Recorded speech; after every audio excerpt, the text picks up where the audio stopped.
جنگ اسکندریہ میں رومی ایک قلعے میں بند تھے اور مسلمانوں نے اس قلعے کا گھیراؤ کر رکھا تھا۔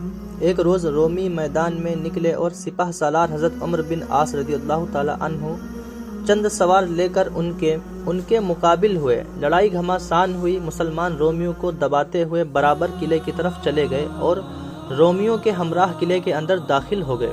حضرت عمرو بن عاص رضی اللہ تعالیٰ عنہ ہر ایک لڑائی میں سب سے آگے تھے۔ رومیوں نے مسلمانوں کو دروازے میں دیکھا تو سخت گھبرائے اور چاروں طرف سے سپاہیوں کے دل دروازے پر اپنے ہمراہیوں کے پیٹھ پر آ گئے۔ پھر قلعے کا دروازہ ایک دم بند کر لیا۔ اتنے میں عمرو بن عاص مسلم بن مخلہ اور اپنے غلام دردان کے ساتھ قلعے کے اندر ہی رہ گئے، یعنی کہ کچھ لوگ اس قلعے کے اندر ہی رہ گئے اور باقی لوگ قلعے کے باہر تھے۔ رومی ان کو گرفتار کر کے اپنے اعلیٰ افسر کے پاس لے گئے۔ رومی افسر نے ان قیدیوں کو معمولی سپاہی سمجھا، کیونکہ حضرت عمرو بن عاص نے کوئی جنرل کی وردی نہیں پہنی تھی، بلکہ ان کا لباس بالکل اپنے ہمراہی اور غلام کا سادہ سا تھا۔ اس لیے رومی افسر نے بڑی حقارت یعنی نیچی نظر سے انہیں مخاطب کر کے کہا، تم بھوکے ننگے جاہل عربوں نے ان ممالک میں فتنہ برپا کر رکھا ہے۔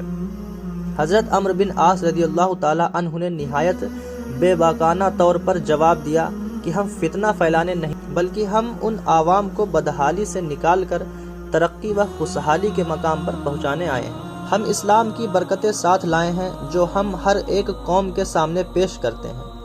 اگر تم اس لازوال دولت سے محروم رہنا چاہتے ہو تو ہم تم کو اپنی حفاظت میں لے کر اس ملک کو دارالامن بنا دیں گے۔ رومی افسر نے یہ دلیرانہ جواب سن کر اپنے ماتحتوں کو رومی زبان میں کہنے لگا کہ یہ شخص عربی لشکر کا سردار معلوم ہوتا ہے، بہتر یہ ہے کہ ہم اس کو قتل کر دیں تاکہ مسلمان سپاہیوں میں ہماری دہشت بیٹھ جائے۔ عمرو بن عاص رضی اللہ تعالیٰ عنہ کا غلام دردان، دوستو اس غلام کا نام دردان تھا، رومی زبان سمجھتا تھا۔ اس نے اپنے آقا کو خطرے میں دیکھ کر عمرو بن عاص کے منہ پر زور سے ایک تمانچہ مارا اور کہا، بے ادب گستاخ، کس نے تجھ کو اختیار دیا ہے کہ اہل عرب کی طرف سے ایسے کلمات افسروں اور حاکموں کی طرف سے کہے؟ چپ رہو، یہ تمہارا کام نہیں ہے۔ دوستو حضرت عمرو بن عاص کے غلام نے حضرت عمرو بن عاص کو تمانچہ مار کر یہ بات کہی تھی۔ عمرو بن عاص خاموش ہو گئے۔ مسلمہ نے کہا، بے شک ہمیں ایسی کوئی بات کہنے کا حق نہیں۔ اگر آپ اپنے چند افسر اہل عرب کے افسروں کے پاس بھیجیں تو ممکن ہے کہ وہ سب مل کر ایسی شرطیں آپس میں کر لیں جن پر ہم میں اور آپ میں صلح ہو جائے، کیونکہ ہمیں اچھی طرح معلوم ہے کہ عرب سردار جنگ کی بنسبت صلح کو زیادہ پسند کرتے ہیں۔ رومی افسر جو اہل عرب کے گھراؤ سے تنگ آ چکا تھا اس بات سے بہت خوش ہوا۔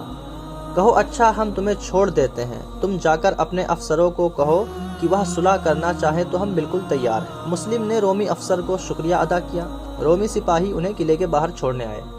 ادھر اسلامی لشکر میں عمرو بن عاص رضی اللہ تعالیٰ عنہ اور مسلم کی گرفتاری کی وجہ سے بڑی پریشانی تھی۔ جو ہی انہوں نے اپنے سردار کو صحیح و سالم واپس دیکھا تو مارے خوشی کے اللہ اکبر کے نعروں سے آسمان سر پر اٹھا لیا۔ رومیوں کے کانوں میں خوشی کی آواز پڑی تو وہ سخت پریشان ہوئے اور اس تماچے کی حکمت جو غلام نے آقا کے منہ پر ماری تھی اب سمجھے۔ دوستو اگر رومی سمجھ جاتے کہ یہی عمرو بن عاص ان کے سالار ہیں تو اس وقت آپ کو قتل کر دیتے، لیکن آپ کے جو غلام تھے ان کے چہرے پر تماچا مار کر یہ ظاہر کر دیا کہ یہ کوئی افسر نہیں بلکہ ایک سادے سے غلام ہے۔